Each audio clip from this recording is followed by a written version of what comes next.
اس وقت 2-3 دعاؤں پہ اکتفا کرتے ہیں اور بعد میں دعا مانگنا چاہتے ہیں تو مانگ لیں۔ نبی کریم صلی اللہ علیہ وسلم کے فرمان کا مطلب بہرحال یہ ہے کہ فرض نماز کے بعد دعا کی قبولیت کا وقت ہے، آپ اگر اس میں سے کوئی طریقہ اپنا لیں، چاہے انفرادی طور پر آپ بیٹھ کے بغیر ہاتھ اٹھائے دعا کریں وہ بھی درست ہوگا، اگر آپ ہاتھ اٹھا کے دعا کر لیں وہ بھی درست ہوگا، اگر آپ کبھی اجتماعی طور پر ہاتھ اٹھا لیں، کسی نے کہہ دیا کہ دعا کر لیں تو اس میں بھی کوئی حرج نہیں ہے، کیونکہ ان میں سے کوئی بھی طریقہ نبی اکرم صلی اللہ علیہ وسلم نے خاص نہیں فرمایا۔ البتہ خاص معمول نبی کریم صلی اللہ علیہ وسلم کا وہی ہے جو عام معمول تھا، اس کو اپنانا ضروری ہے۔ اس کے علاوہ اگر کوئی شخص دعا کرنا چاہتا ہے وہ کسی بھی طرح دعا کبھی کر لے تو اس میں کوئی حرج نہیں ہے، لیکن اس کو نبی کریم صلی اللہ علیہ وسلم کا مسنون طریقہ سمجھ کے نہ کرے، اس لیے کہ سنت ثابت ہوتی ہے حدیث صحیح سے۔ حدیث صحیح نہ ہو اور صحیح حدیث سے نبی کریم صلی اللہ علیہ وسلم کا عمل ثابت نہ ہو تو اس سے سنت ثابت نہیں ہوتی۔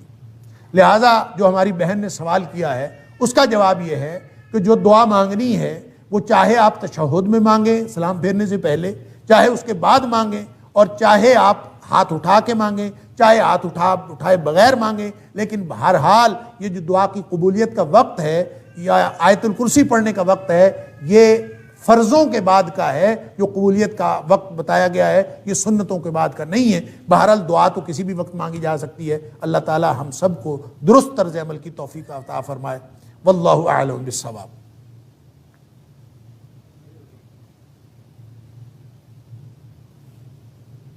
السلام علیکم۔ اکثر میرا سوال بھی دعاؤں کے بارے میں ہی ہے۔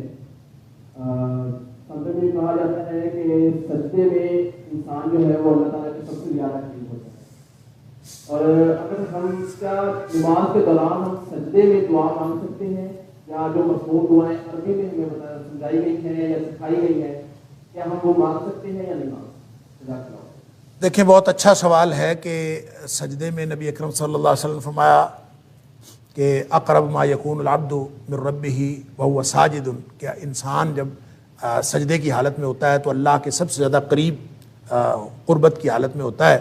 فَأَكْثِرُوا فِيهِ الدُّعَاء، نبی کریم صلی اللہ علیہ وسلم کا فرمان ہے کہ اس وقت دعائیں کیا کرو۔ اب اس کا مطلب کیا ہے، کون کون سی دعائیں کرنی ہیں؟ کیا انسان ان سجدے کی مسنون دعاؤں کے علاوہ جو نبی کریم صلی اللہ علیہ وسلم سے ثابت ہیں اور دعائیں بھی کر سکتا ہے کہ نہیں کر سکتا؟ اور پھر اس کے ساتھ اٹیچڈ ایک اور سوال بھی ہے کہ کیا انسان اپنی زبان میں دعا کر سکتا ہے کہ نہیں کر سکتا؟ اس کے لیے بہرحال ایک موقف تو یہ ہے اور بہت ہی ریئر ہے کہ انسان جتنی مرضی دعائیں کرے، اور فرضوں میں بھی نفلوں میں بھی جس نماز میں بھی جتنی مرضی دعائیں سجدے میں کرنا چاہے۔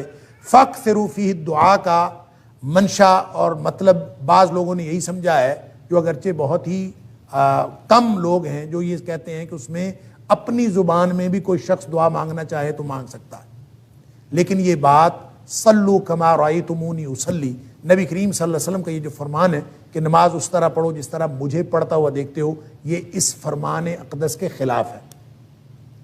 نبی کریم صلی اللہ علیہ وآلہ وسلم نے اس بات کی کبھی کسی کو اجازت نہیں دی، اور نہ نبی کریم صلی اللہ علیہ وسلم کے آپ کی موجودگی میں، آپ کی حیات طیبہ میں کسی نے کبھی ایک بھی بات کہیں کسی سے ثابت ہے کہ اس نے فرضوں میں یا ایون نفلوں میں اس نے اپنی زبان میں، کیونکہ نبی کریم صلی اللہ علیہ وسلم کے پاس مختلف زبان میں بولنے والے لوگ تھے، ان سب کو بھی عربی میں نماز پڑھنے کا حکم تھا۔ اس لیے تقاضا یہی ہے نبی کریم صلی اللہ علیہ وسلم کے فرمان کا کہ دعائیں وہی کی جائیں جو نبی کریم صلی اللہ علیہ وسلم نے کی۔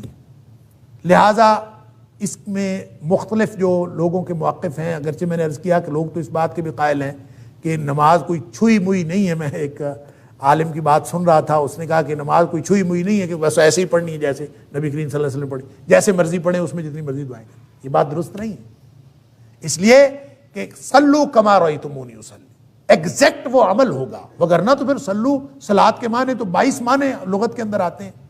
آپ کسی چیز کو بھی صلاۃ کہہ لیں، آپ کہیں کہ اس کا نام نماز میں۔ فَأَكْثِرُوا فِيهِ الدُّعَاء کا آپ منشا اس طرح پورا کر سکتے ہیں کہ آپ انہی دعاؤں کو بے شک بار بار پڑھتے رہیں، اور جتنی مرضی لمبی دعائیں کریں، لیکن وہی کریں جو نبی کریم صلی اللہ علیہ وسلم نے کی ہیں۔ ایک بات۔ دوسری بات یہ ہے کہ وہ دعائیں جو عربی زبان میں ہیں، قرآنی دعائیں ہیں، یا دیگر مسنون دعائیں ہیں وہ آپ فرضوں میں تو بالکل نہ پڑھیں.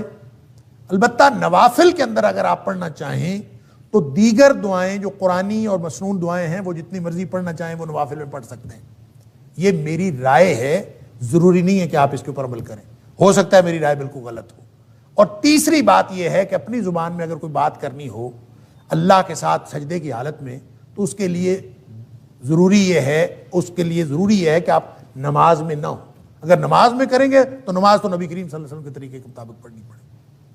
اگر آپ نے اپنی زبان میں اللہ سے باتیں کرنی ہے سجدے کی حالت میں تو ویسے سجدے میں چلے جائیں.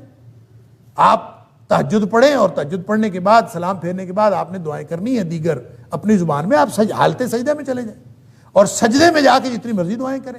اور وَهُوَ ساجدٌ، وہ آپ اس کیفیت میں ہیں، سجدے کی حالت میں ہیں، اور اللہ سے اس کیفیت میں یہ اسی طرح سے ہے جیسے ہاتھ اٹھا کے اللہ کے رسول صلی اللہ علیہ وسلم فرمایا کہ جو شخص ہاتھ اٹھا کے دعا کرتا ہے اللہ تعالیٰ فرماتے ہیں کہ مجھے شرمندگی محسوس ہوتی ہے کہ میں اس کو محروم کروں جو دعا وہ ہاتھ اٹھا کے مانگ رہا ہوتا ہے. اسی طرح سجدے کی حالت میں تو آپ وہ حالت پوری کر لیں، سجدے میں چلے جائیں اور سجدے میں جا کے جتنی مرضی دعائیں کریں. لہذا 3 کیفیات ہو گئیں.